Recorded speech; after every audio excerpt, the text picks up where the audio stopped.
Ce matin, nous allons poursuivre notre petite étude que nous avons commencée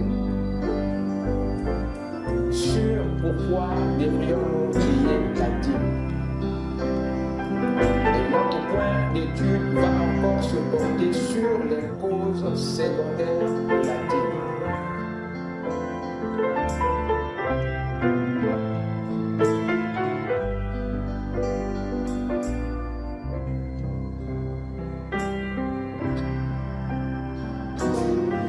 Que le Seigneur vous bénisse. Que Dieu vous bénisse richement. Remercions le Seigneur pour ce privilège qu'il nous a donné de venir dans sa présence ce matin. Sans plus tarder, je vais vous inviter à vous lever pour lire les Saintes Écritures. Ouvrons nos Bibles dans le livre de Malachie.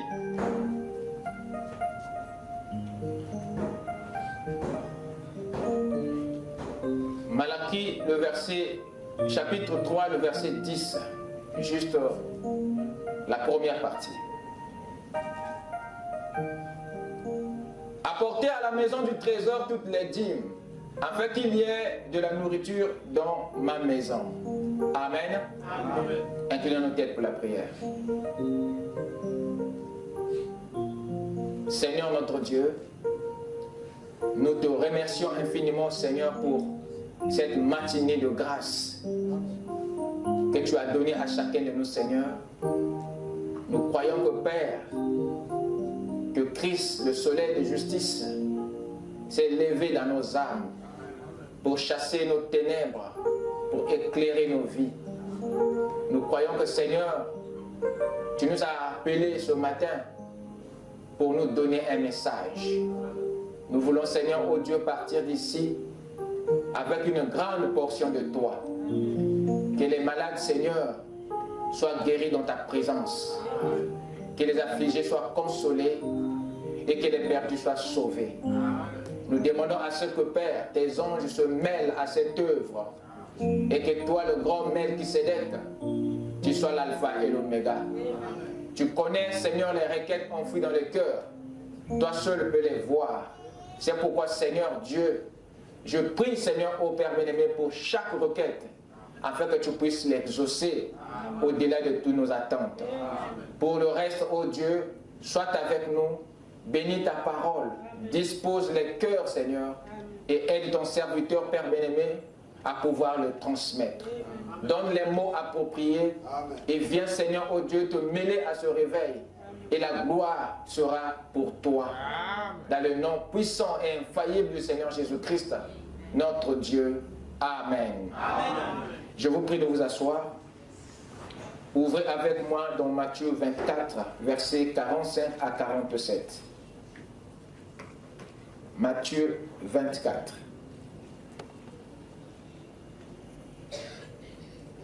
« 45 à 47.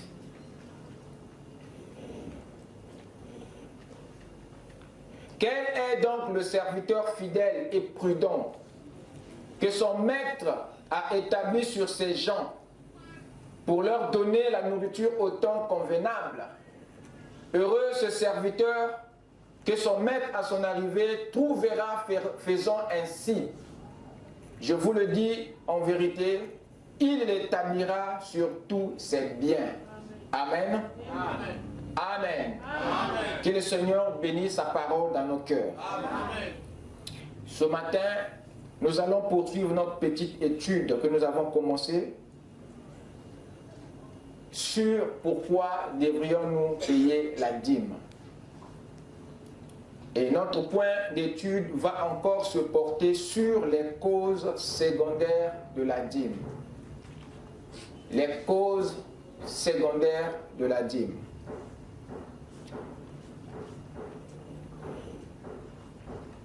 Vous êtes prêts? Oui. Nous avons dernièrement vu qu'il y avait 3 bonnes raisons pour lesquelles la dîme a été instituée en Israël. La toute première raison, ou la toute première cause de celle-ci, était les lois. La deuxième était les Lévites. La troisième était la maison de Dieu. Voilà les raisons majeures de cette institution. Voilà les trois bonnes causes pour lesquelles la dîme a été instituée. Pour des raisons de la parole. Pour soutenir l'évangile. Pour soutenir les Éphésiens 4. Pour soutenir la maison de Dieu ou l'Église. Et nous avons vu que la loi en elle-même était la cause principale.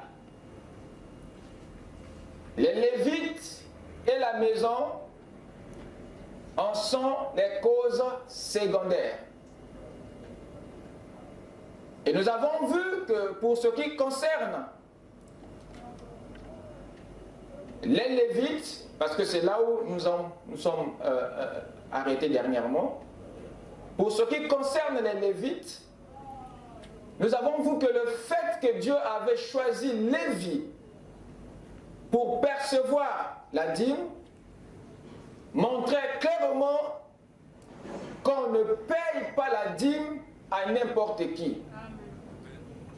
Dieu nous montrait par les types et les ombres ici que ne peut et ne pouvait recevoir les dîmes que celui qui a le lévira et qui est le lévira lui-même. Celui qui a le sacerdoce et qui est le sacerdoce lui-même. Celui qui a la sacrificature et qui est lui-même, amen, la sacrificature. Nous avons vu que ce détail était un critère que devait observer le peuple, surtout pour ce qui concerne la dîme et ceux qui devaient l'apercevoir en Israël. Ce détail était un critère qui tire ses origines de Melchisédek, qui était la première personne auprès duquel Abraham, notre patriarche, paya la dîme pour la première fois. Et nous avons considéré dans les détails ce grand personnage Melchisédek. Et la Bible nous fait savoir, la Bible nous fait comprendre 4 grandes choses au sujet de ce personnage. Nous avons vu que Melchisédek était d'abord un homme. Deuxièmement, Melchisédek était une divinité. Troisièmement, il était un roi. Quatrièmement, il était un sacrificateur. Vous me suivez? Amen. Étant homme, Melchisédek est un canal ou un corps. Amen. Étant une théophanie, Melchisédek est un esprit. Amen. Étant un roi, Melchisédek était une autorité qu'on servait ou qu'on sert, c'est-à-dire une autorité qui reçoit les gloires. Étant sacrificateur, il était une autorité qui sert, qui offre les gloires qu'il reçoit par sa royauté. Pourquoi? Simplement parce que la royauté est la capacité de Melchisédek de recevoir les gloires. Et la sacrificature en est sa capacité de transmettre sur la terre les gloires qu'il reçoit de Salem, les lieux célestes. Quelqu'un se souvient de ça? Voilà, en résumé, ce que était notre Melchisédek, l'homme à qui Abraham avait donné sa dîme. Mais ce n'est pas tout. Nous avons encore exploré quelque chose de très capital. Nous avons découvert que Melchisédek avait 3 grandes choses qu'il avait apportées, qu'il avait amenées lors de sa rencontre avec Abraham, qui est le type de l'Église. Dans cette visitation, dans cette rencontre, Melchisédek n'était pas venu main vide, mais il était venu avec quelque chose. Et la première chose que la Bible souligne, c'était le pain et le vin. Amen. Nous avons ici le verset 18 de Genèse 14 qui le précise. J'aimerais que vous prêtiez attention à cela. Melchisédek, roi de Salem, fit apporter du pain et du vin. Il était sacrificateur du Dieu très haut. Vous êtes avec moi? Amen. Le pain et le vin que ce dernier avait apporté correspond de façon prophétique à la nourriture spirituelle. Amen. La véritable communion. Amen. Voilà ce que Melchisédek avait amené. Et cette nourriture, Frère Branham s'est prononcé là-dessus. Et j'aimerais que nous la lisons tous ensemble ici, dans Melchisédek, le grand prince et roi. Le prophète dit ceci. Remarquez, quand il est revenu, Melchisédek l'a rencontré. Qui était ce Melchisédek? Et remarquez la toute première chose, là. Melchisédek ne lui a pas offert d'argent. Vous écoutez ça? Amen. Melchisédek n'a pas offert l'argent à Abraham. Melchisédek lui a seulement offert du pain et du vin. Melchisédek était un sacrificateur du Dieu très haut, le roi de Jérusalem. Amen. Amen. Remarquez que quand Dieu visite Abraham, il ne lui apporte pas ce que le monde pouvait déjà lui donner. Mais il lui amène ce que le monde ne peut pas lui donner. Dieu commence par là. Vous écoutez ça? Amen. Le pain et le vin, c'était le message du ciel que la terre ne pouvait pas produire. C'était la nourriture spirituelle qu'on ne pouvait pas trouver sur la terre. Et Melchisédek devait descendre avec pour fortifier l'Église. Les choses avec lesquelles nous nous nourrissons sortent tout droit de la colonne de feu. Le message de Frère Branham vient directement du trône. Quelqu'un peut dire Amen? Amen. Et le prophète ajoute dans la nourriture spirituelle au temps convenable. Il dit ceci. Ce n'est pas leur nourriture. Ce n'est pas la nourriture de la prétendue Église. Vous écoutez ça? Amen. Donc pour dire que la chose que Melchisedec a amenée n'était pas destinée à n'importe qui et à tout le monde. Parce que nous n'avons pas le même estomac spirituel. Il sait lesquels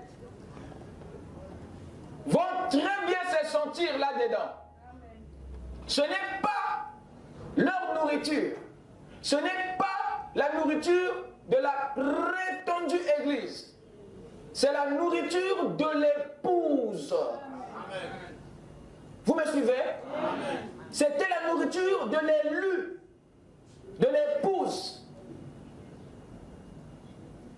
L'autre ne l'avait pas reçu. Et Melchisedec avait des bonnes raisons. C'est la nourriture de l'épouse. C'est la nourriture spirituelle en sa saison. Amen. Donc pour Dieu, c'était la bonne saison pour que Abraham reçoive enfin le message du ciel. Amen. Vous écoutez ça? Amen. Et ce que Dieu nous a apporté par le prophète est exactement le message au temps convenable. Amen. Et c'est ce qui nous va aujourd'hui. Et ce n'est pas les dénominations qui peuvent la supporter, cette nourriture. Amen. Parce que nous avons déjà été taillés sur mesure. Amen. Nous avons été façonnés de façon prédestinée à aimer les septièmes sceaux. Amen. Amen. Amen. C'est la nourriture spirituelle en sa saison. Eux, ça leur donnerait mal au ventre. C'est trop riche pour eux. Voyez, on ne peut pas, par contre, pour les enfants, c'est le pain, c'est la vie, c'est Jésus-Christ. Vous écoutez ça? Amen. Le même hier, aujourd'hui et éternellement. Amen. Amen. Amen. Donc nous nous sentons bien avec le message de Melchisedec, avec les sceaux que Frère Branham a apporté, parce que c'est notre nourriture. C'est le pain des enfants. Amen. Quelqu'un peut dire Amen? Amen. C'est le pain de l'épouse, la nourriture des véritables croyants. Amen. Il ajoute encore ceci dans le 4e sceau. Il dit, bon, donc la puissance de la révélation produit une stimulation sur le croyant. Amen. Ici le prophète prend maintenant le vin. Amen. Parce qu'il y avait dans le régime alimentaire de Melchisedec le pain et le vin. Amen. Il dit que le vin naturel a le pouvoir de stimuler. Voyez, il sert à produire de la stimulation sur quelqu'un qui est tout abattu. Amen. Quelqu'un me suit? Amen.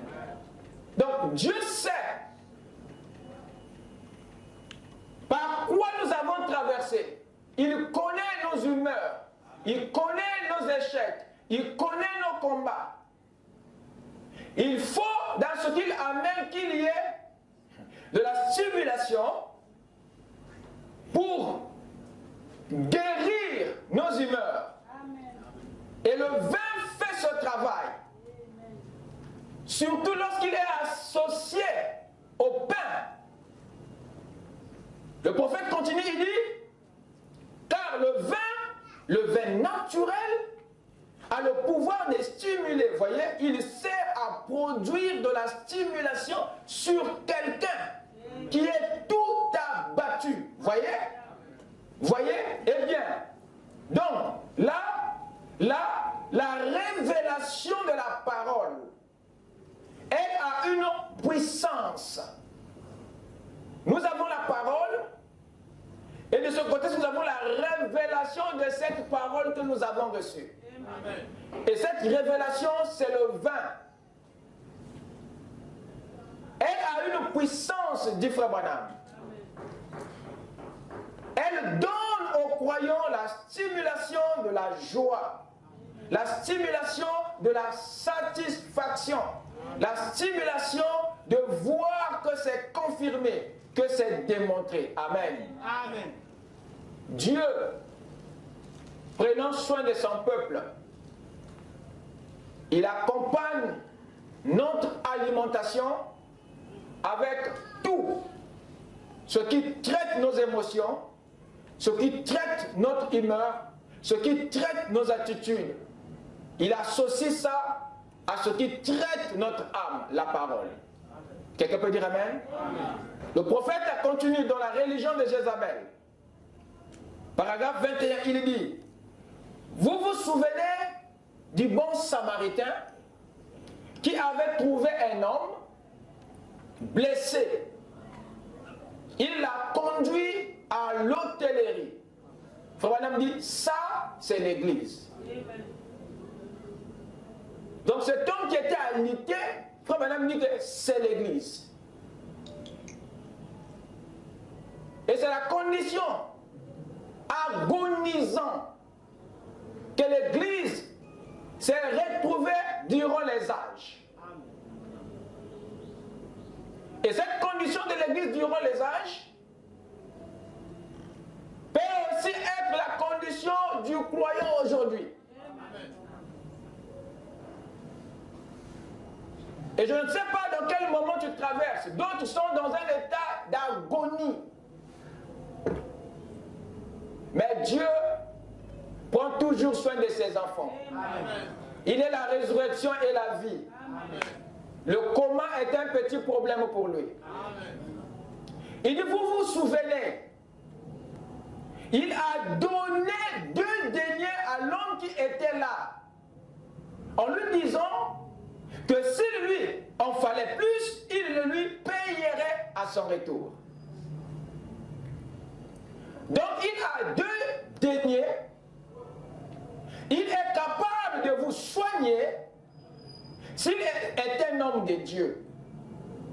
S'il est un homme de Dieu qui se tient à la parole de Dieu, il a ce que Dieu lui a donné. Qu'est-ce? L'esprit et la parole. Voilà les 2 deniers du serviteur de Dieu. Avec l'esprit et la parole, on peut traiter les blessures et ramener l'homme du coma. Donc notre agonie et notre état délabré du corps, la parole et l'esprit suffisent pour nous guérir. Parce que là-dedans, il y a de quoi pour traiter l'intérieur et l'extérieur. Voilà les 2 deniers, l'esprit et la parole. Il n'a pas parlé que de la parole seulement, mais de l'esprit et la parole. Voilà de quoi est composé le remède de l'épouse, la nourriture de l'épouse. Dans l'esprit, il y a le vin. Dans l'esprit, il y a la stimulation. Dans l'esprit, il y a la révélation. Dites Amen. Amen. Dans la parole, il y a le pain. Notre nourriture de l'âme. Quelqu'un peut dire Amen? Amen. En dehors de la nourriture, Melchisédek avait aussi amené la bénédiction. Amen. Le deuxième apport de Melchisédek, la bénédiction.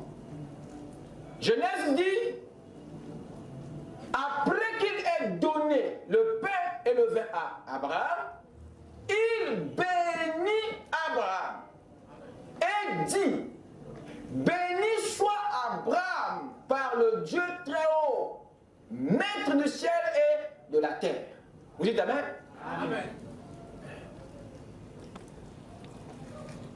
Dieu savait que dans le vin et le pain, il y avait aussi une bénédiction.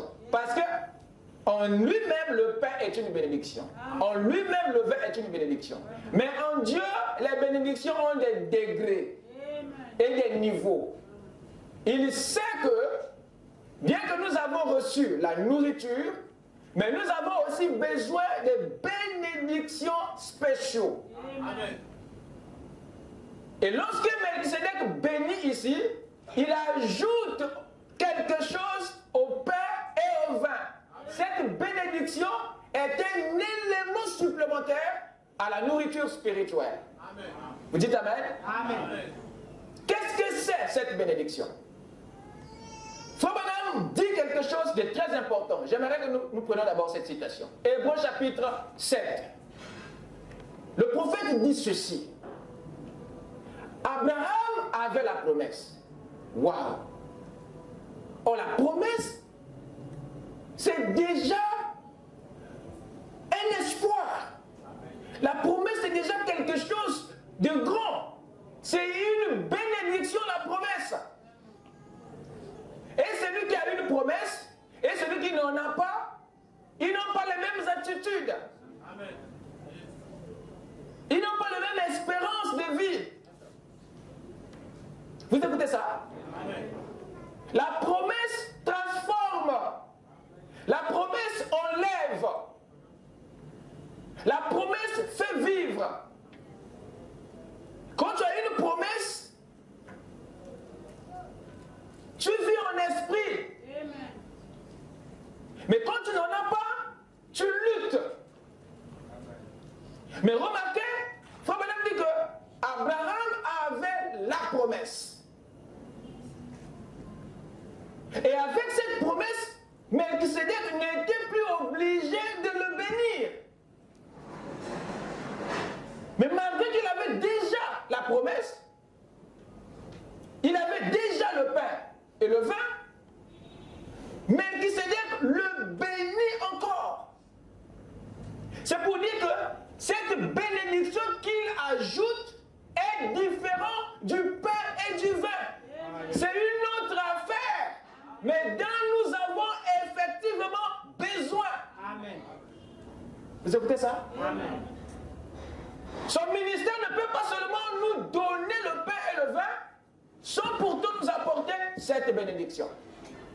Il dit Abraham avait la promesse, et cet homme a béni Abraham, qui avait la promesse. Pour Dieu te bénir encore alors que tu as déjà la bénédiction, c'est pas assez. C'est pas assez. Pour Dieu te bénir alors que tu as déjà la promesse, pour lui c'est pas assez. Tu n'épuiseras pas aussi son grenier. Parce que chaque bénédiction vient combler une partie dans ta vie. Et toutes les bénédictions ne font pas la même chose. Est-ce que quelqu'un m'écoute? Cette bénédiction que Melchisédek avait ajoutée après le pain et le vin correspond de façon symbolique à l'annulation du pouvoir maléfique de Satan dans la vie d'Abraham. Écoutez mes amis, si Melchisédek a béni,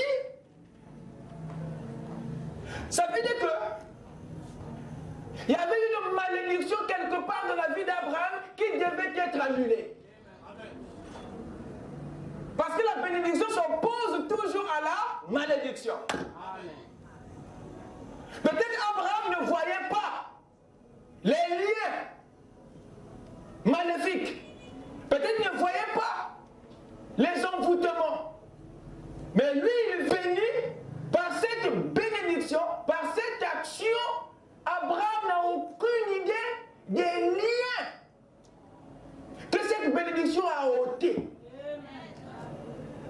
Et cette bénédiction, vous remarquez, c'était une parole prononcée. Amen. C'est par elle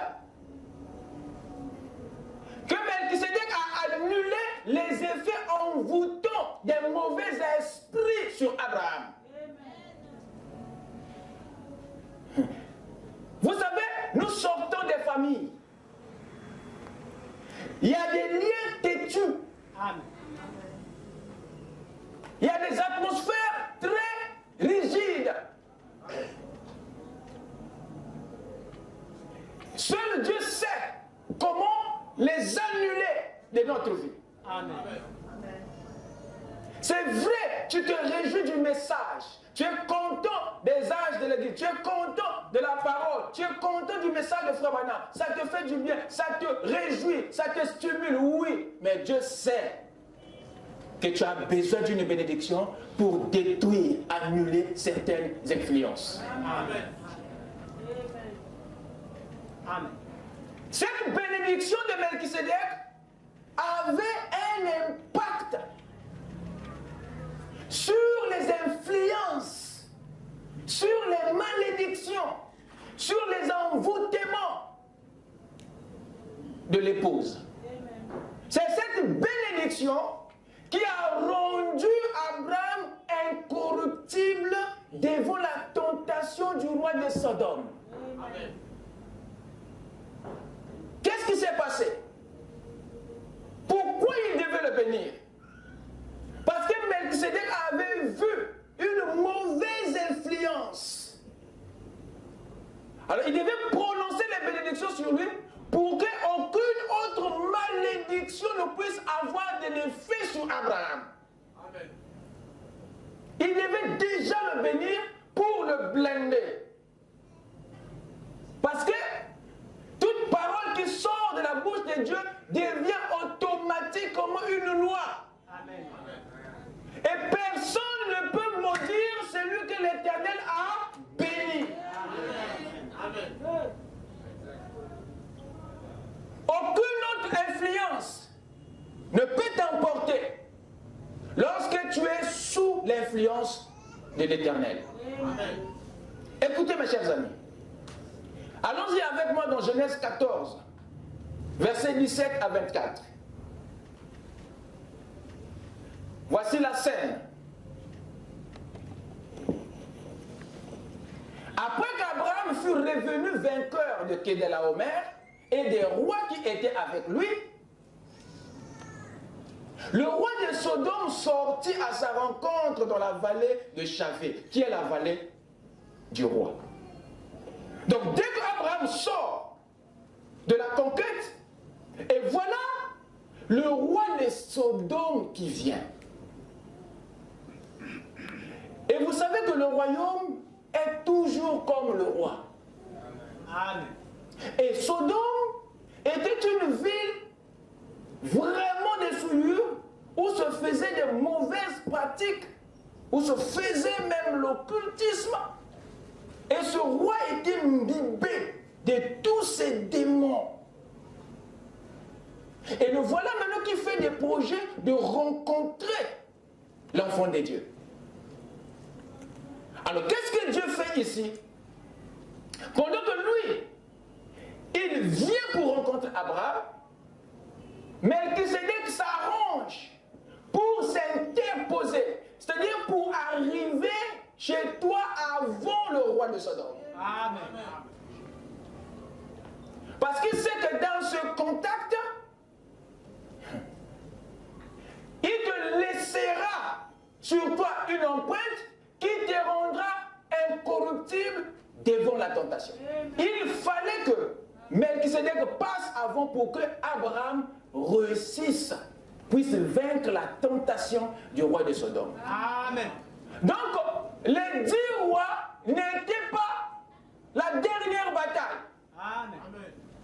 Donc, après la bataille des rois, il y avait un autre démon qui avait résisté à la bataille. Amen.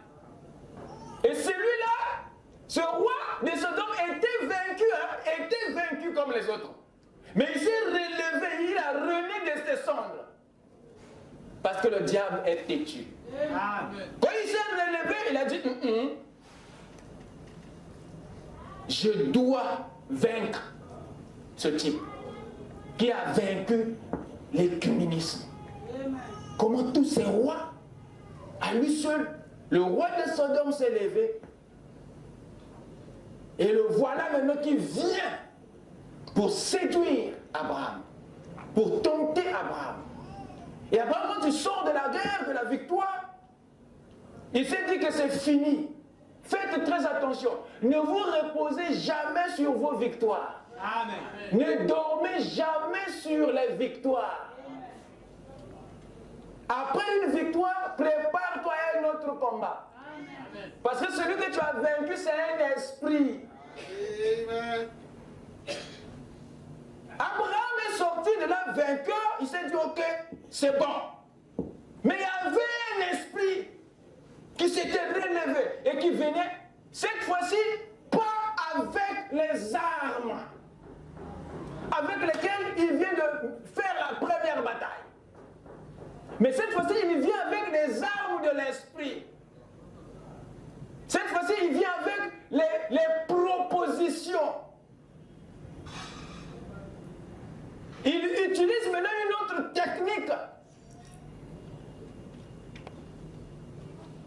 qui, si c'était possible, ça séduirait même les élus. Mais la grâce des élus, ce qui fera que les élus ne soient pas séduits, c'est parce que vous avez été déjà bénis. Vous avez été déjà en contact avec l'époux. Vous n'avez pas seulement reçu la parole, mais vous êtes devenu la parole. Alors vous devenez incorruptible. C'est le roi de Sodome ici qui est sorti. Le premier pour aller à la rencontre d'Abraham. Mais il n'est pas le premier à arriver. Melchisédek l'a précédé. Et il n'a pas compris. Et si Melchisédek n'avait pas précédé, s'il ne s'était pas interposé, je vous assure qu'Abraham aurait peut-être accepté la proposition. Amen. Le roi de Sodome sortit à sa rencontre dans la vallée de Chavé, qui est la vallée du roi. Melchisédek, roi de Salem, fit apporter du pain et du vin. On parle du roi de Sodome, mais c'est Melchisédek qui débarque. Il se présente et il pose il donne la parole et la révélation à Abraham. Il est donc déjà en train de préparer Abraham à une dernière bataille.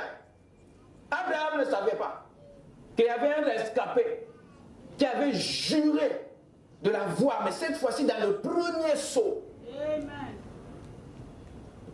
Et voilà comment Abraham reçoit le pain et le vin. Au lieu de s'arrêter là, Melchisédek le bénit encore. Amen. Vous écoutez ça? Amen. Béni soit Abraham par le Dieu très haut. Donc Abraham a été a été investi de l'esprit du Dieu très haut. Amen. Un esprit qui gouverne tous les esprits de la terre. Amen. Donc vous avez ici un croyant qui est ouin.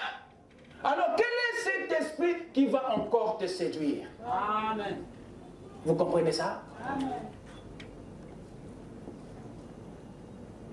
Béni, il bénit Abraham et dit, béni soit Abraham par le Dieu très haut, maître du ciel et de la terre. Béni soit le Dieu très haut qui a livré tes ennemis entre tes mains.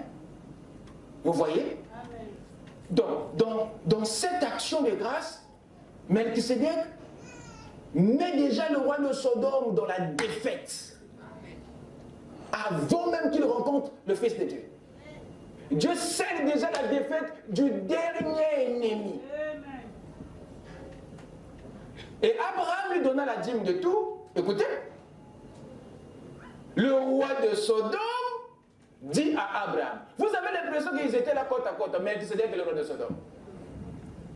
Non, c'est juste parce qu'après le passage de Melchi, le roi de Sodome se présente. Qu'est-ce qui se passe maintenant? Regardez la conversation et la proposition. Le roi de Sodome dit à Abraham, donne-moi les personnes et prends pour toi les richesses. Vous voyez par là où il passe? Parce qu'il connaît que la richesse, c'est la faiblesse des humains. Et ce roi, il vient marchander les âmes contre l'argent. Il dit à un moment, prends la l'argent et donne-moi les âmes. Les hommes, là, les personnes, là, c'est les âmes. Donc pour lui, la vie se résume à 10 000 euros. Et ce sont souvent ces genres de propositions qui font tomber les enfants de Dieu. Regardez une grande proposition. Et quand il dit à Abraham, prends pour toi les richesses, c'était sérieux, hein, parce que le roi de Sodome avait des puits de pétrole, des puits de bitume dans cette vallée. Donc quand tu lui proposes la richesse, ce n'est pas les moindres. Dans la proposition du roi de Sodome, dépassait même les butins qu'il avait amassés. Il lui dit, prends même les puits de pétrole. C'est là où maintenant jaillit la vie qui est en toi. C'est devant de telles propositions. Donne-moi le corps pour 20 000 francs. Donne-moi le corps pour 30 000 francs. Si tu es une femme, tu auras ce genre de propositions pour que tu puisses vendre le corps pour une promotion, pour un chèque. C'est toujours le roi de Sodome au travers de ses disciples. Amen. Le commerce des corps, le commerce des personnes. Vous n'êtes pas à vendre. Amen. Vous écoutez ça? Amen. Vous n'êtes pas marchandable. Vous valez plus que ça. Vous n'avez pas un prix. Il n'y a aucun prix sur la terre qui peut vous acheter, en commençant par ton corps jusqu'à ton âme. Il n'y a aucune proposition qui peut t'amener à vendre ton droit d'aînesse, à laisser ton âme. Amen. Et Abraham a réagi. Abraham répondit au roi de Sodome, je lève ma main vers l'Éternel, le Dieu très haut, maître du ciel et de la terre. Il jure exactement comme Melchisédek. Parce que Melchisédek venait de lui transmettre la véritable adoration. Melchisédek venait de lui communiquer une force qui a amené Abraham à dire N-O-N. Amen. La force de dire non à la tentation venait d'où? Venez de cette bénédiction, venez de cette rencontre. Vous écoutez ça? Amen. La force que vous avez de résister aux tentations, de dire non à la tentation, de vaincre les propositions des hommes et des femmes, cette force vient de Christ la parole. Abraham pense ici que c'est par son intelligence qu'il a résisté. Il venait d'être moi, il venait d'être béni. Alors rien ne pouvait encore le séduire. Abraham était devenu incorruptible. Parce qu'il y a un être supérieur qui venait de le bénir. En bénissant Abraham, Melchisédek avait annulé toutes les influences négatives, maléfiques dans la vie d'Abraham. Quelqu'un peut dire Amen? Amen. Et ça, c'est ce que fait le ministère que nous avons reçu en ces temps de la fin. Amen. Dieu, en nous envoyant William Branham, il nous a envoyé Melchisédek en d'autres termes. Il est voilé, incarné dans ce grand mystère. En nous laissant les sceaux, la nourriture de l'âme, le troisième poule, il nous a aussi bénis. Amen. Une bénédiction qui annule.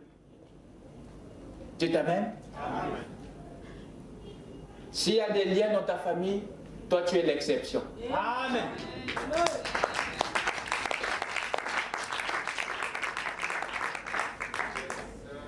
Tu es d'une autre race. Amen. Abraham sortait la Chaldée. Frère Madame dit qu'il sort d'une famille idolâtre, mais il a été l'exception. C'est à partir de lui que Dieu a assaini la génération.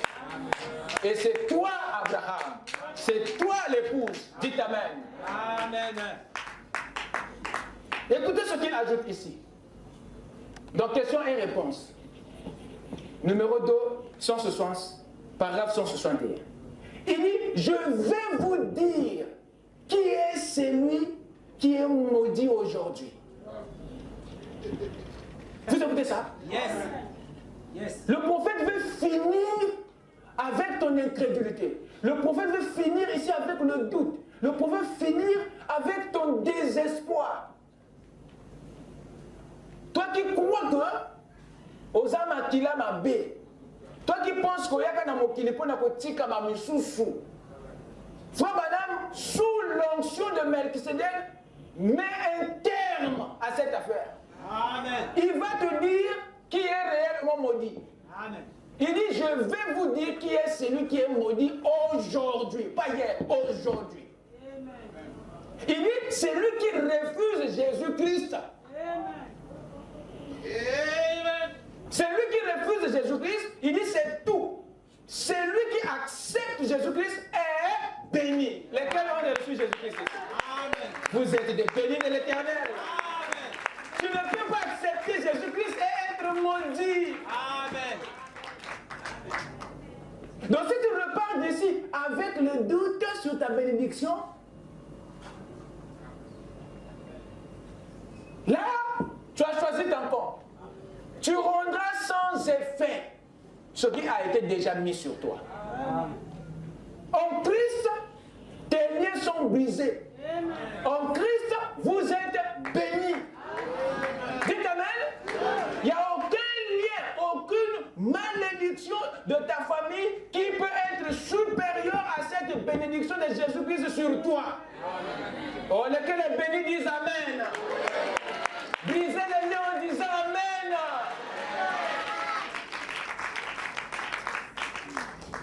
Donc le fait d'être en Christ, le fait d'avoir accepté Jésus-Christ, Frère Branham dit que tu es béni aujourd'hui. Amen. Amen.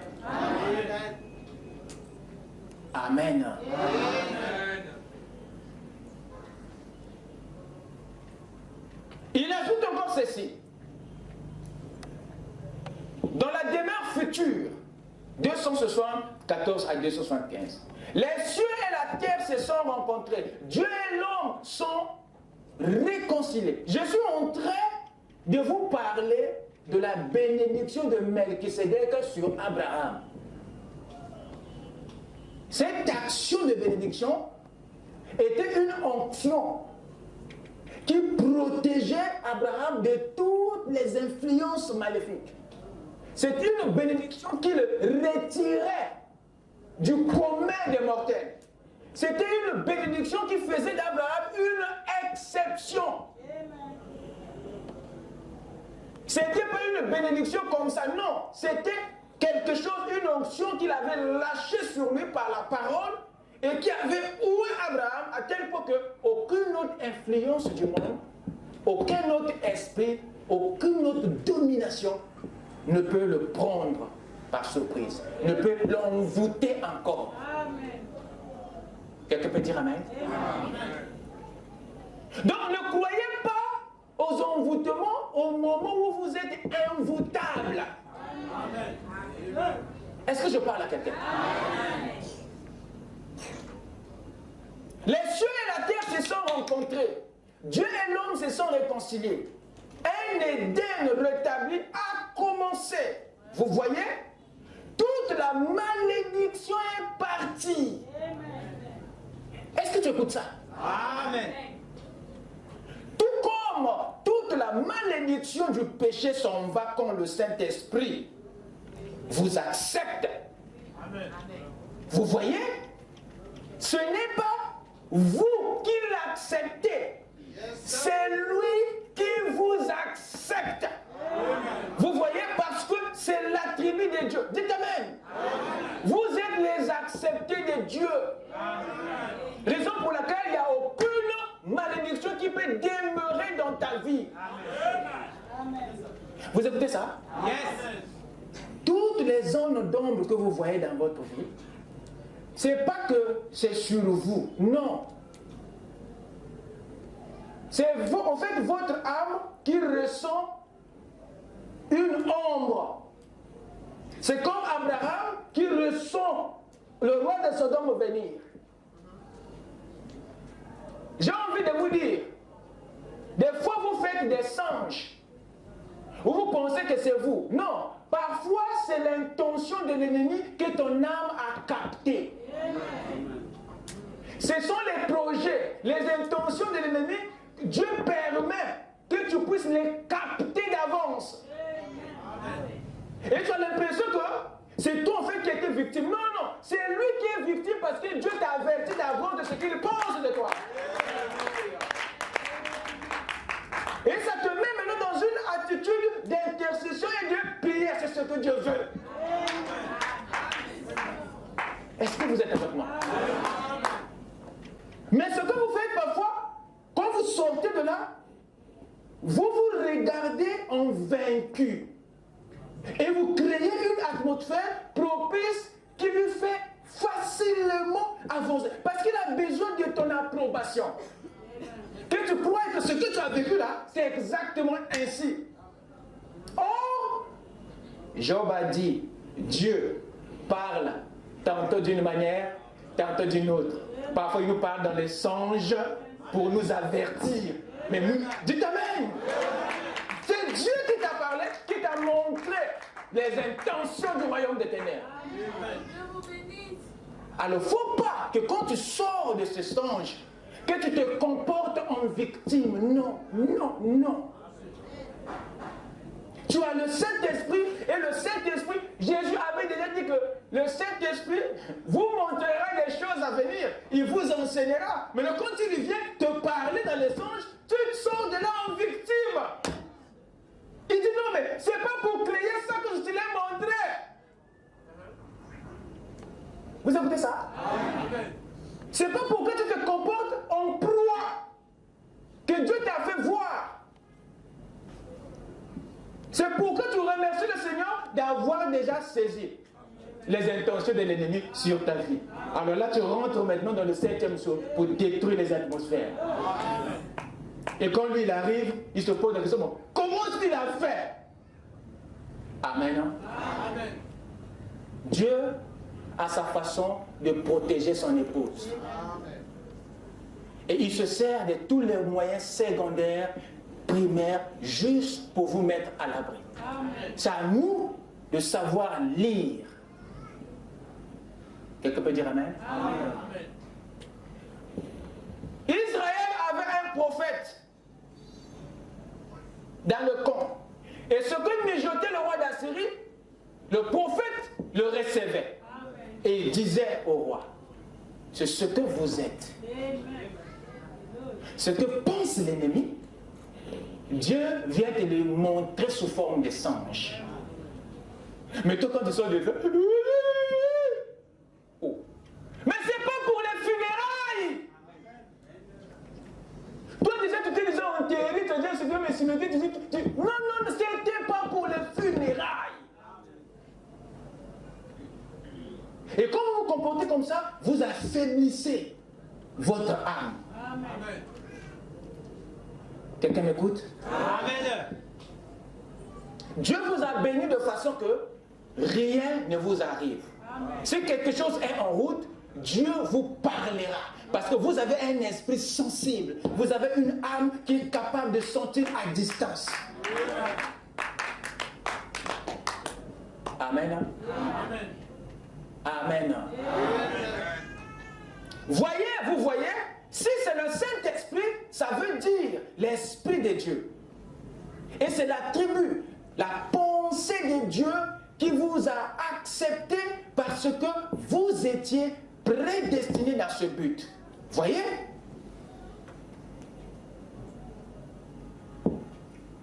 Pourtant, vous êtes né dans le péché, mais Dieu avait cet attribut. Voyez-vous? Et cela est là. Vous vous êtes exprimé sur terre, ici sur terre. et il descend vous prendre. Vous voyez? Vous êtes ici.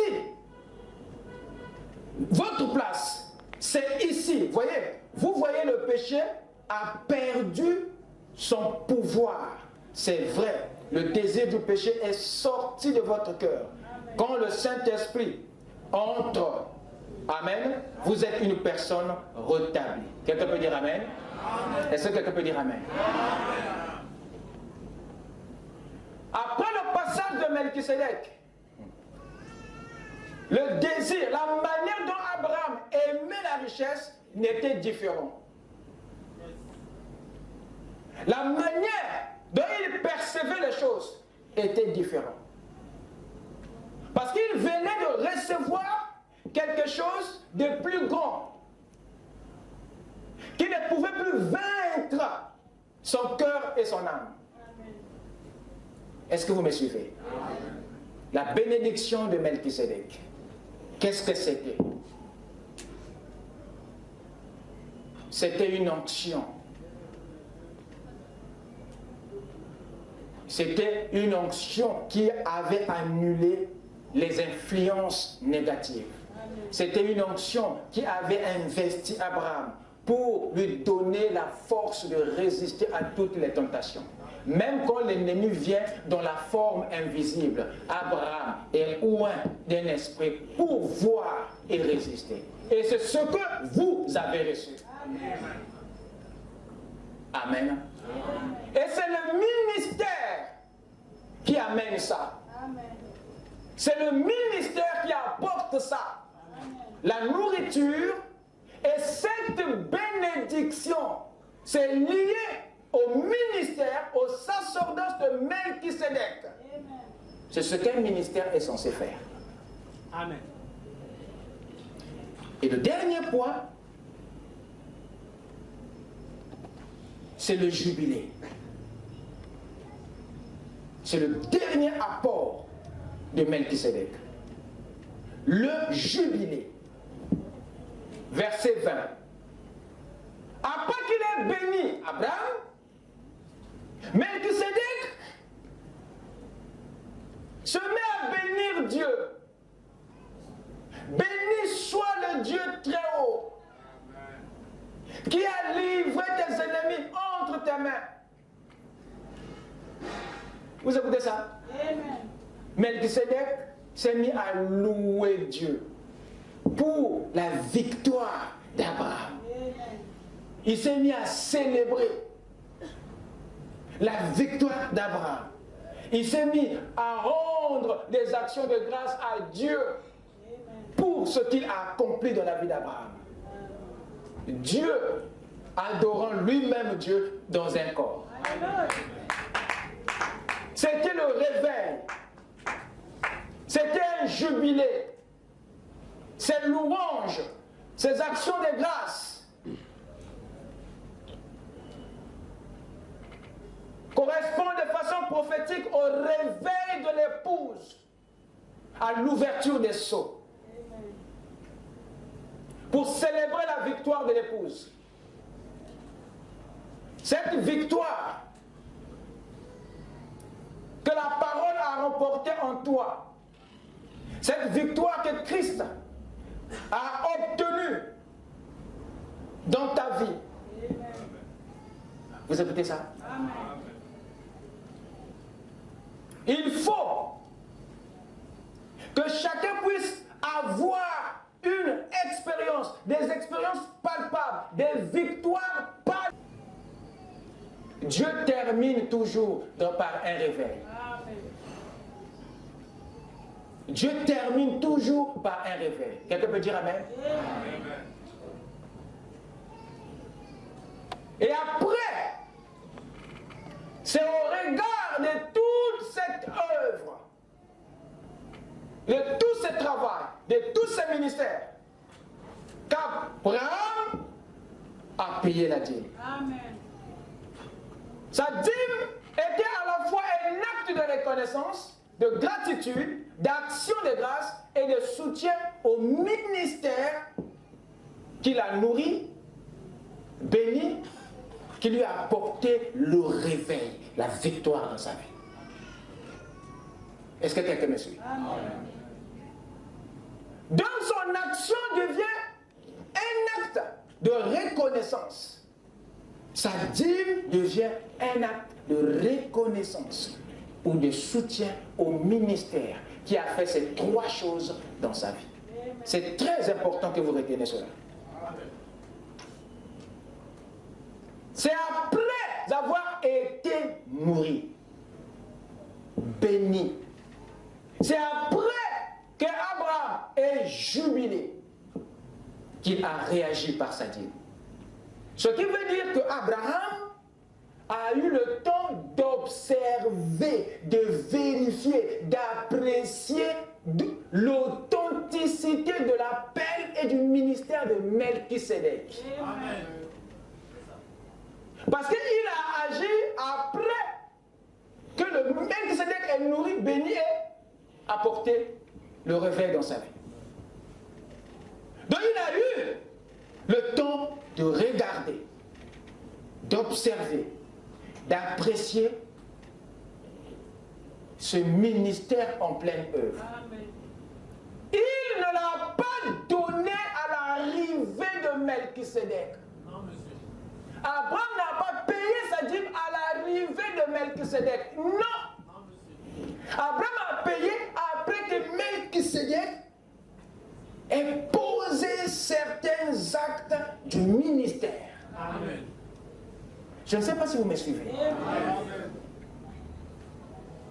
C'est après que ce dernier les nourrit, les bénit de tout ce qu'il avait amené d'en haut de Salem. Alors,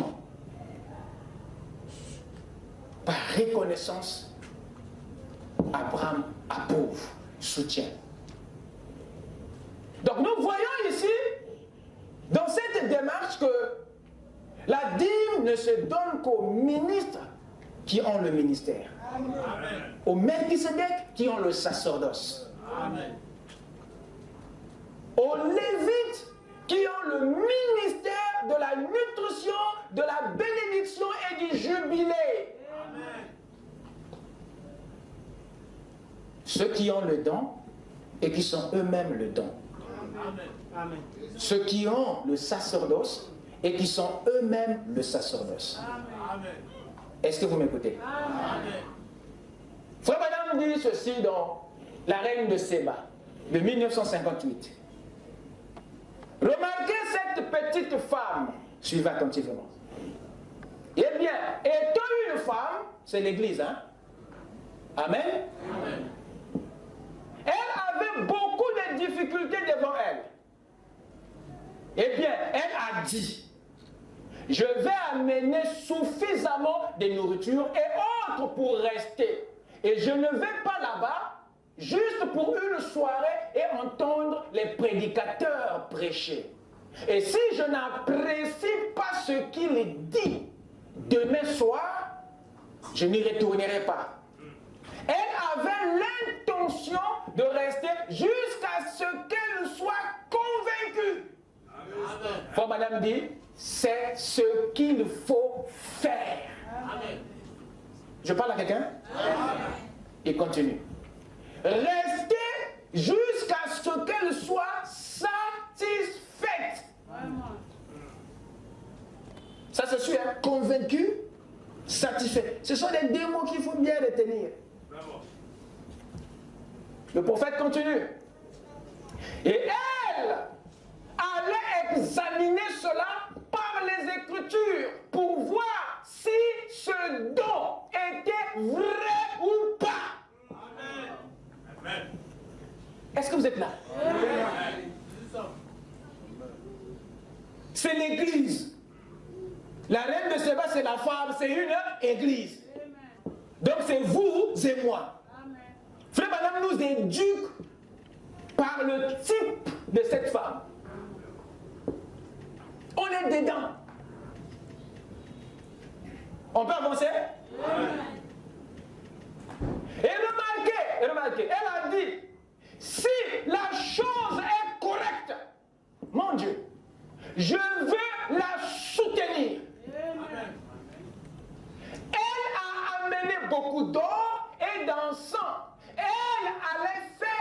quelque chose à ce sujet. Si c'était vrai, cela méritait quelque chose. Si ce n'était pas le cas, elle allait ramener son or. C'est ce qu'il faut faire. Quand la chose n'est pas vraie, ne paye pas. Repars avec ton or. C'est scripturel. Le ciel ne te maudira pas. Parce qu'il faut attester. Être convaincu et satisfait. Elle était là en train de suivre. Vous écoutez ça? C'est frère Branham. C'est ce qu'il faut faire. C'est la vérité. Eh bien, je ne suis pas en train de mettre l'accent sur les offrandes pour les églises et autres. Je vous dis simplement que cela ne mérite pas seulement que vous y consacriez votre argent, cela mérite que vous y consacriez votre temps, votre vie, votre dévouement et tout ce que vous êtes. Si ce don est correct, si ce don est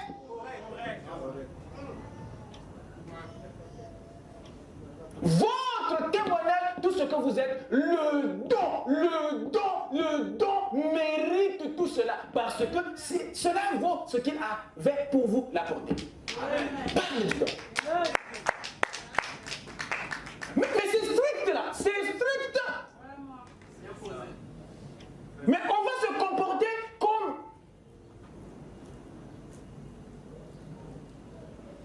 Dieu retient ma langue. C'est ce que je vais dire, Frère Branham. Vous êtes avec moi? Il ajoute encore, toujours dans la Reine de Séba, paragraphe 30 cette fois-ci. Il dit, alors, quand elle est arrivée, elle n'était pas allée juste pour rester 1 heure.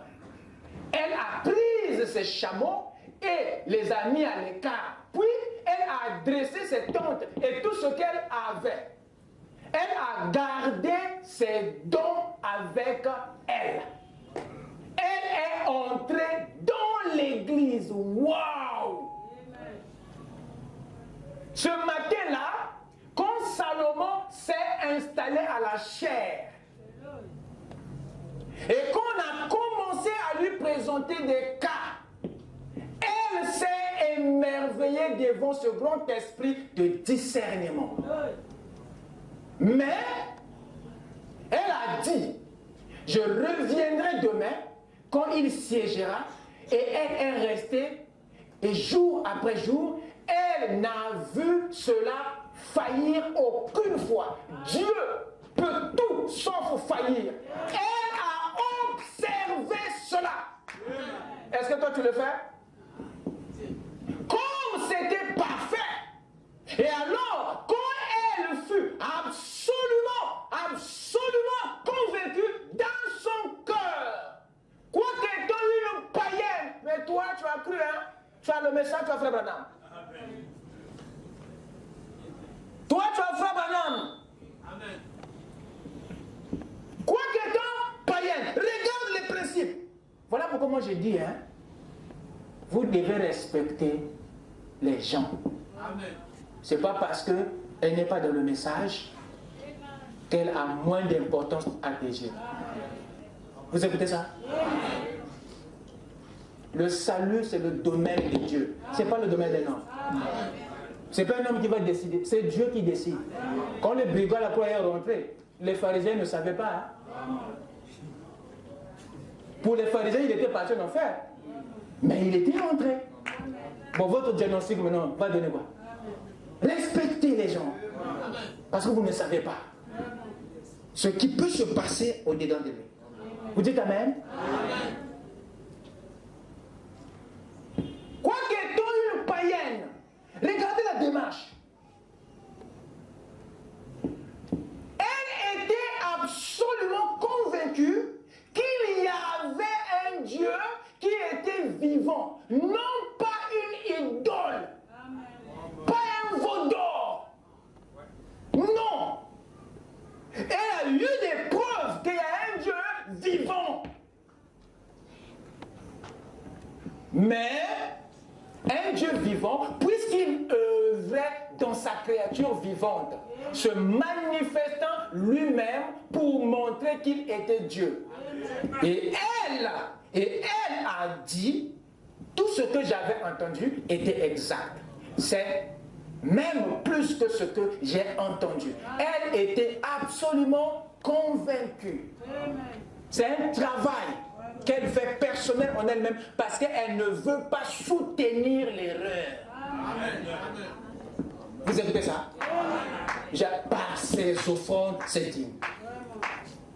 Et comme elle savait que ses dons étaient sacrés, et ça doit aller à la bonne personne. On continue? Elle a offert son or.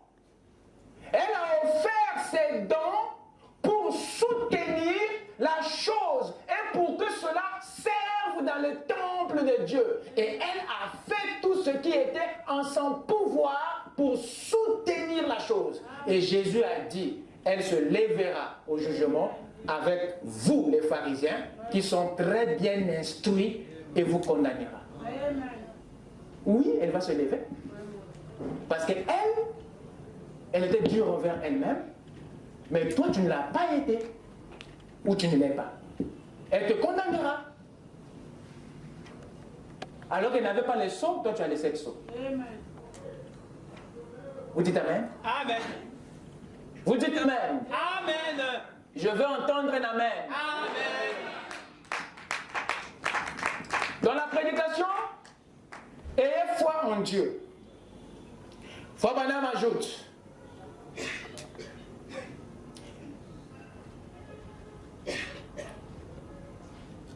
il dit ceci, une païenne, elle n'avait jamais entendu parler de quoi que ce soit, de rien d'autre que de son temple païen. Mais elle est venue devant Salomon, elle est venue avec assez d'or pour soutenir la chose, si elle voyait que c'était vrai. Amen. Elle s'est assise et a suivi la réunion. Après avoir vu la grande sagesse que Dieu avait donnée à Salomon, l'esprit de discernement venant du véritable Dieu vivant, sachant que l'homme n'avait pas ce discernement, cela devait venir de Dieu. Elle s'est levée et a dit,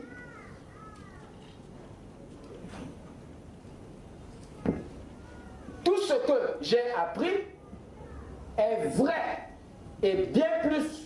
Elle a donné son or et ses offrandes pour soutenir ce grand don que Dieu avait accordé. Amen. Conclusion. La reine de Séba n'a pas soutenu un homme. Amen.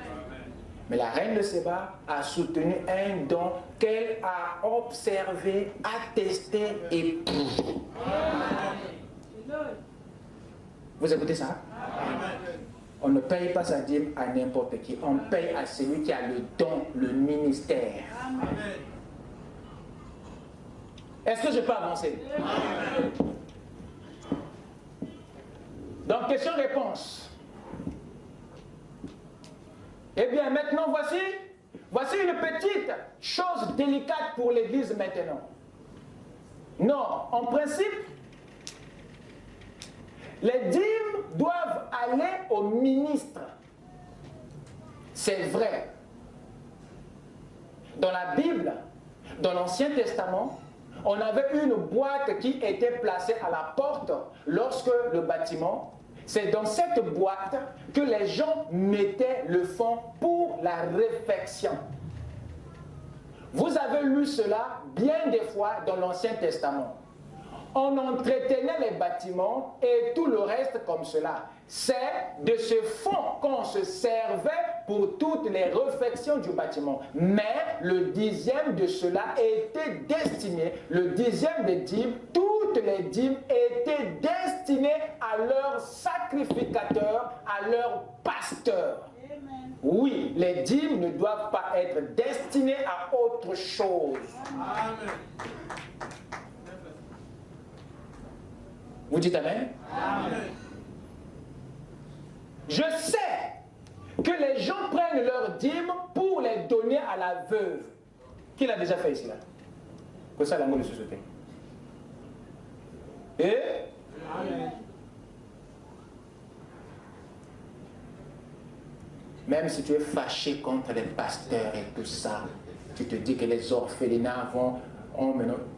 Mon frère, tu pêches. Avec ton bonne action là, tu pêches. Et moi, je suis ici pour te préserver de cette malédiction. Amen. Si tu penses que le prêtre catholique a le ministère, va le lui donner au moins. J'ai dit, si tu penses qu'il a le ministère, je préfère que tu le lui donnes à lui que de donner à la veuve. Je sais que les gens prennent leurs dîmes pour les donner à la veuve. Pour une raison ou une autre. Hein? Ce n'est pas correct. Dites Amen. Amen. Si vous avez quelque chose à donner à la veuve, donnez-le lui. Mais ne lui donnez pas l'argent de Dieu. Amen. Cela ne vous appartient pas, ni à elle, ni à vous. L'argent de Dieu ne vous appartient pas. Ce n'est pas l'argent de la veuve, ni même pas ton argent. Il dit, vous, cela ne vous appartient pas. Pour commencer, c'est pour Dieu. Amen. Amen.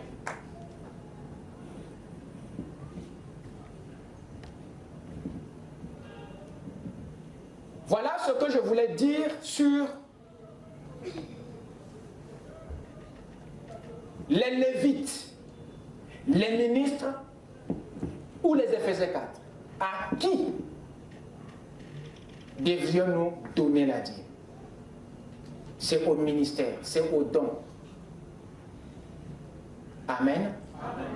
Alors il me reste quelques minutes, je vais prendre la maison de Dieu pour terminer. Amen.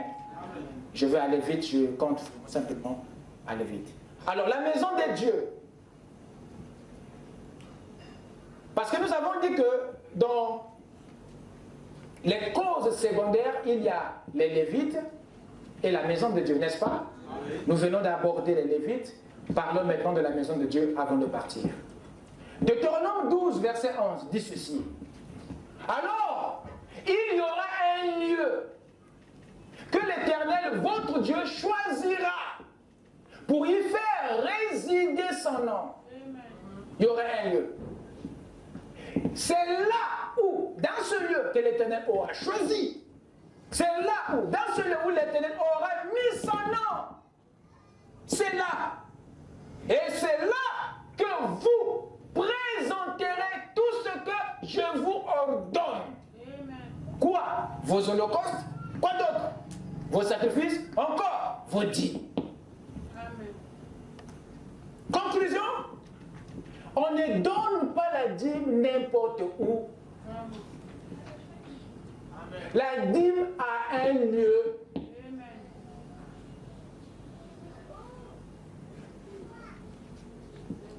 Et ici, il vient de nous montrer que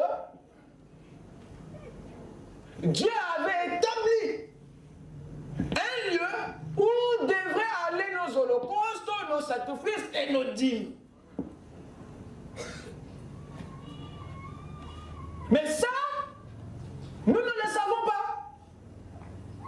Nous passons outre. On ne paye pas la dîme où on veut. Non. On ne paye pas la dîme n'importe où. Non. Pourquoi? Parce que la dîme a un lieu. On la paye où? Number one. On paye la dîme là où Dieu a mis son nom. Retenez bien. On paye sa dîme là où Dieu a mis son nom. Number two. On paie la dîme dans le lieu de prière et d'adoration. Il faudrait que là où tu la paies, que ce soit un lieu où on prie, où on adore. Pas un lieu où on imprime. Pas dans une imprimerie. Le lieu de la dîme doit remplir ces 5 critères. Oh, je parle à moi-même. Hein? Amen. On paie la dîme là où Dieu a mis son nom. Number 1. Number 2, on paie sa dîme dans le lieu de prière ou d'adoration. Est-ce que là où tu envoies ta dîme, tu peux adorer là-bas? Est-ce que la voix de Dieu, c'est un lieu d'adoration? Mais qu'est-ce qui vous arrive? Qu'est-ce qui se passe? Au tombeau qui n'a nani, au ciné qui n'a nani. Alors qu'il n'y a aucun démon qui t'a maudit, mais qu'est-ce qui se passe avec vous? Non, c'est l'esprit de la rébellion. Amen. Amen. C'est l'esprit de la rébellion, simplement. Mais la voix du Seigneur vous appelle à revenir. Revenez à la parole. Vous dites Amen? Number 3, on paye sa dîme dans le lieu de rassemblement. Là où tu te rassembles avec les saints. On paye sa dîme dans le lieu de culte. On paye sa dîme dans le lieu où on vous enseigne. Dans le lieu où on vous prêche. On paye la dîme là où il y a les lévites, les sacrificateurs. Il faut qu'ils soient là. Amen. Vous écoutez ça? Amen. Alors si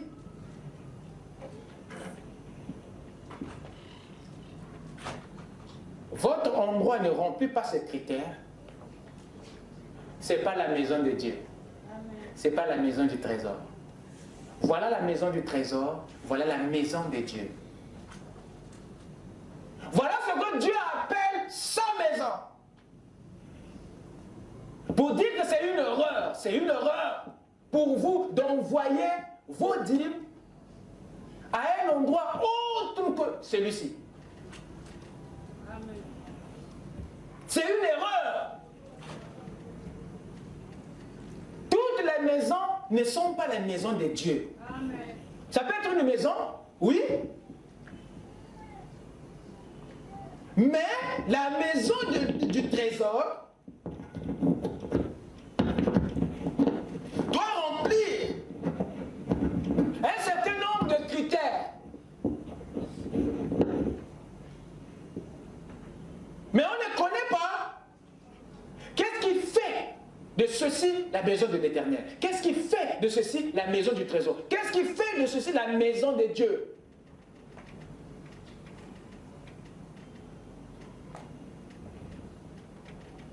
La maison de Dieu, je répète, c'est un lieu où Dieu a mis son nom.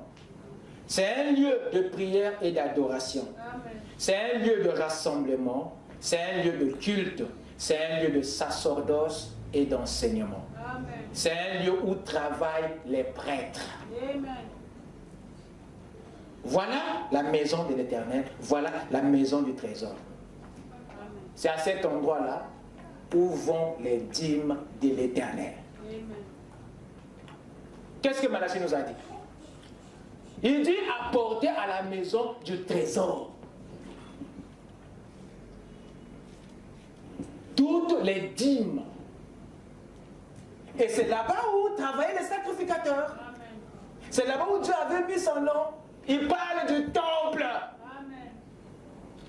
C'est là-bas où s'est passée l'adoration, le culte, les grands rassemblements. C'est là-bas où on lisait la loi de Moïse. Vous dites Amen? Amen. Malachie a parlé de cette maison-là. Mais je ne sais pas dans quelle maison vous envoyez vos dîmes. Il y a plusieurs maisons, il y en a une. Mais toutes ces maisons ne remplissent pas les critères de la maison du trésor, de la maison de Dieu. Je vais aller vite car je veux terminer. Prenons Frère Branham. Nous sommes ici dans le discernement de l'esprit. Je dois terminer rapidement. Paragraphe 18. Écoutez, chaque homme devrait avoir une église où se sont chez lui, vous devriez avoir un endroit. Écoutez bien. Et non pas simplement errer, mais avoir un endroit que vous fréquentez comme l'église et que vous appelez votre église. Un endroit où vous payez votre dîme. Un lieu, un endroit où vous payez vos dîmes. Donc les dîmes vont à un endroit géographique, physique. Pas la bibliothèque. La voix de Dieu n'est pas une église. À la voix de Dieu, nous avons un président là-bas. À la tête de la voix de Dieu, il y a un président. C'est Branham Tabernacle qui a un pasteur. Pas la voix de Dieu. C'est une institution, c'est une imprimerie. On voit les offrandes, mais pas ta dîme. Si tu es brebis de Joseph Branham, on voit tes dîmes à Joseph Branham. Et rassure-toi, tu remplis les critères des membres de l'église. Tu dois soutenir par ta présence. Rassure-toi que tu remplis les critères des membres de Branham Tabernacle. Ne triche pas. Ne triche pas. On vous connaît. Amen. Soit remplis les critères. Un membre d'une église, vous savez, c'est un peu quoi? La présence. La présence, tu payes tes dîmes et tes offrandes, tu soutiens le programme et tout ça. Remplis ça.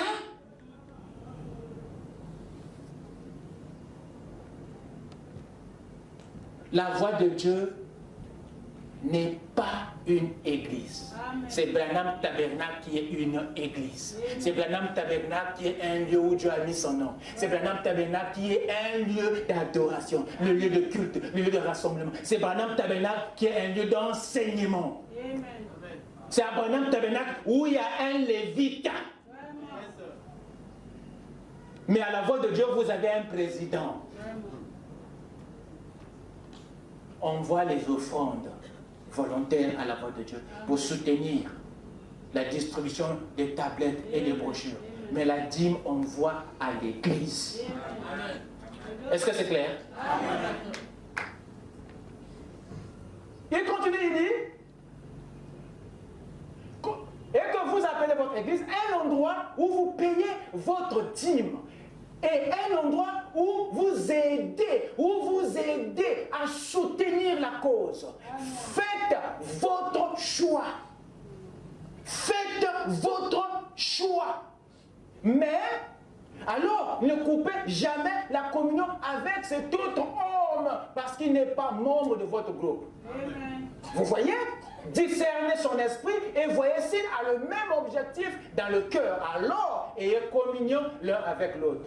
Travaillez pour une grande cause. C'est la cause de Christ. Je pense que c'est parfaitement vrai. N'est-ce pas vrai? Amen. Mais, lorsque vous payez vos dîmes, ça, c'est dans une autre citation. Je vais vous le lire, comme ça ne se fait pas trop voir. Donc, questions et réponses. Numéro 2, paragraphe 183. Mais lorsque vous payez vos dîmes, en fait, c'est là où vous recevez votre nourriture que vous devez payer vos dîmes. Amen. Apportez toutes vos dîmes à ma maison du trésor, dit l'Éternel. Est-ce juste? Et mettez-moi par ce moyen à l'épreuve, dit le Seigneur, et vous verrez si je ne réponds pas la bénédiction en abondance. J'invite tout homme et toute femme qui ne paye pas la dîme à accepter cela. Ils sont ici, n'est-ce pas? Donc, questions et réponses de 1961. Paragraphe 179 à 180, il dit ceci. Le dixième est censé être la dîme qui doit être apportée à la maison du trésor. Le dixième est censé être la dîme qui doit être apportée à la maison du trésor. Et Dieu a promis de bénir cela. Amen. Donc tu vois même que quand ça prend une direction détournée, c'est un problème. Hein? C'est à l'église. Il parle d'un lieu. d'adoration. Il parle d'un lieu de rassemblement, un lieu de culte, là où on vous prêche, on vous enseigne. C'est là où il faut les apporter. Il continue, il dit, les dîmes sont données à l'église pour le pasteur et ainsi de suite comme cela, afin qu'il en vive. Et alors, les fonds pour la construction et tout le reste constituent un fonds tout à fait à part. C'est scripturaire. Amen. Vous m'écoutez? Vous ne dites plus Amen. Hein? Amen. Les noces de l'agneau, paragraphe 117, il dit, c'est ce que font beaucoup des soi-disant chrétiens. Vous partagez votre amour avec le monde. Vous vous divertissez, vous dansez, vous jouez à l'argent. Kogelo Congo Bet, vous allez à où? Kogelo Congo Bet. Arrêtez ces jeux d'histoire. Amen. C'est pas juste. Amen. Les jeux d'argent là, c'est pas la parole. Vous dites Amen? Amen.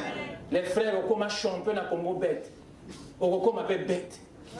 Arrêtez ça. Amen. Il dit, vous dansez, vous jouez à l'argent et vous restez à la maison pour regarder la télévision. Les séries, novelas, ma famille, sœur. Moi je prêche les mercredis, Yozote à la série. Oh Luna, je sais pas quoi. Amen. Amen. Vous absentons de la réunion de prière. Toutes sortes de mondanités ont pris la place de l'amour de Dieu dans le cœur de l'Église. Elle a piqué une crise de rage. Elle mène une vie déréglée. Elle a couru après d'autres hommes. Elle partage son amour. Elle prend sa dîme qu'elle devrait donner à l'Église. Pas à la voix de Dieu, pas à la bibliothèque. Frère Banam est clair, à l'Église. Qu'elle devrait donner à l'Église. Et la dépense à d'autres choses là dans le monde. Elle va, au lieu d'aimer Dieu comme elle le devrait, et de vivre pour Dieu, d'aimer venir à l'église, il vous faut presque la persuader à venir. Vous êtes devenus des capricieux alors que c'est votre propre salut. Vous êtes des plantes de derrière la maison. Mais nous sommes les plantes du désert. Vous les autres bétatés. Mais il faut au combat. Il faut avoir une expérience. Il faut avoir une histoire avec Dieu. N'aimez pas la facilité. Il a dit, à ceux qui vaincront, je donnerai. Il faut vaincre quelque chose. Tu veux qu'on te pousse. Ça fait longtemps que papa et maman t'amènent à l'église. Maintenant, là, prends tes défiés. Cherche maintenant à avoir aussi une expérience. Quelqu'un m'écoute, hein? Je dois terminer. Il dit encore quoi? Donc, voir Dieu, paragraphe 28, il dit ceci. Mais vous savez, mon avis est le suivant. Un membre d'église, sa première obligation, c'est de donner sa dîme et ses offrandes. C'est de soutenir son église. Si vous êtes membre de ces belles églises qui sont représentées ici, soutenez votre église. Ici, on ne parle plus du prédicateur. Hein? Vous voyez l'ordre. Hein? C'est votre premier devoir envers Dieu. Apportez votre dîme et vos offrandes à la maison du trésor. Et la maison du trésor, vous savez, certainement, c'est ce que c'est. C'est là où vous recevez votre nourriture. Amen. C'est donc là où vous recevez votre nourriture spirituelle. Et votre obligation, c'est vis-à-vis de votre église et non vis-à-vis d'un évangéliste comme moi. Vous écoutez ça? Amen. Je vais prendre la présence de Dieu, de Jésus-Christ. Je pense que c'est la dernière citation. La présence du Seigneur Jésus-Christ, paragraphe 5. Et je crois que votre argent appartient à votre église. Waouh! Qu'est-ce qu'il dit là? Est-ce que vous savez que le monde entier peut taxer ça d'une autre chose? Je crois que votre argent appartient à votre église. C'est exactement là sa place. Et mettez ça dans votre église, vos dîmes et autres, pour soutenir votre église. Que Dieu vous bénisse.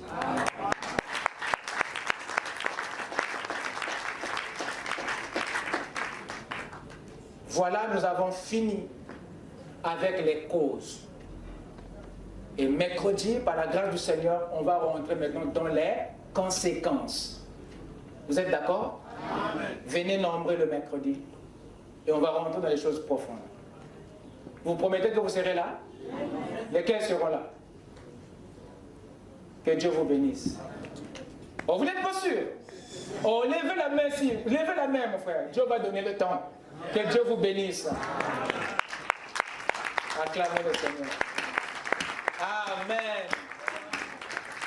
Lèvons-nous.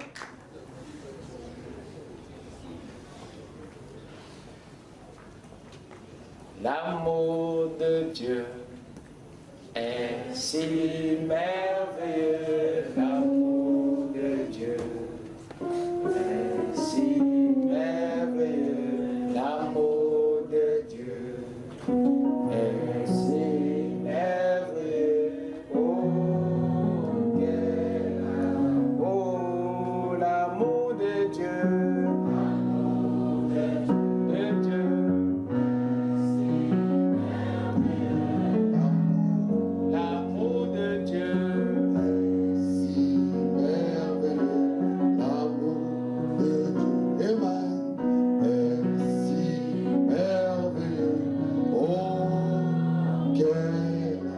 Chantons tous comment il est si haut qu'on ne peut le surmonter. Il est si profond qu'on ne peut le renverser. Il est si large qu'on ne peut le contourner. Oh, quel... Chantons tous comment il est si haut qu'on ne peut le surmonter. Il est si profond qu'on ne peut le renverser. Il est si large qu'on ne peut le contourner. Oh, quel amour. Avec nos têtes inclinées, pendant que nos mains sont levées, répétez cette prière après moi. Seigneur mon Dieu, je te suis reconnaissant, Seigneur, pour le pain et le vin de Melchisedec, pour le message de l'heure qui restaure mon âme, qui ramène mes vertus, qui restaure ma famille, qui transforme ma vie. Tu es la plus grande perle que je n'ai jamais eue. Et ce matin, Seigneur, je te dédie ma vie. Je te prie de regarder mes erreurs au travers de ton sang. Et accepte-moi dans ton royaume. Oublie mes erreurs. Fortifie ma marche. Pardonne mes péchés. Purifie-moi. Restaure mon âme. Ramène ma vie de prière.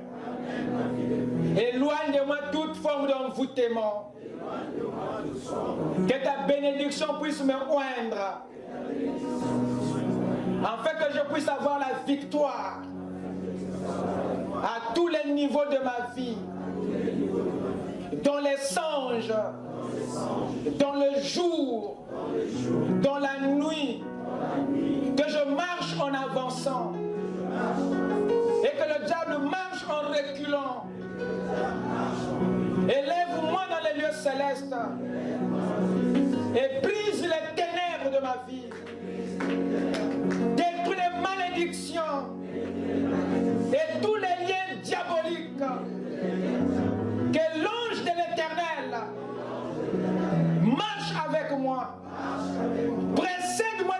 vie. Précède-moi dans ma famille. Précède-moi dans mes travaux. Précède-moi dans mes études. Précède-moi dans mon travail. Que tu sois devant, derrière et en moi comme source de vie. Souviens-toi de mes parents. Souviens-toi de ma famille.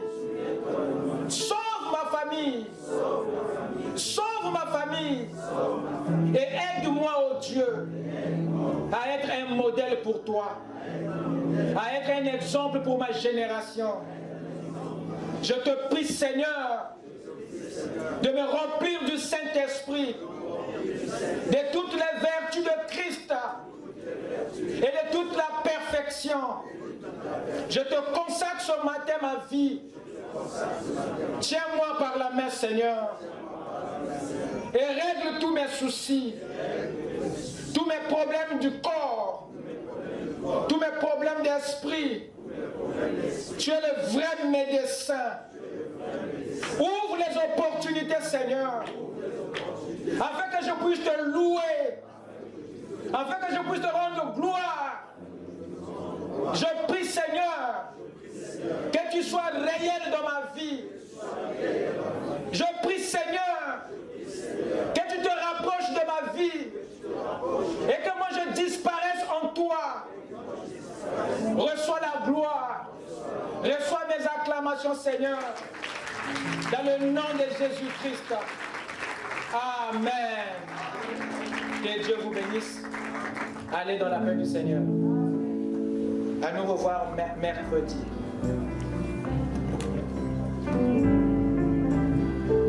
Nous remercions le Seigneur pour ce merveilleux sermon de ce matin.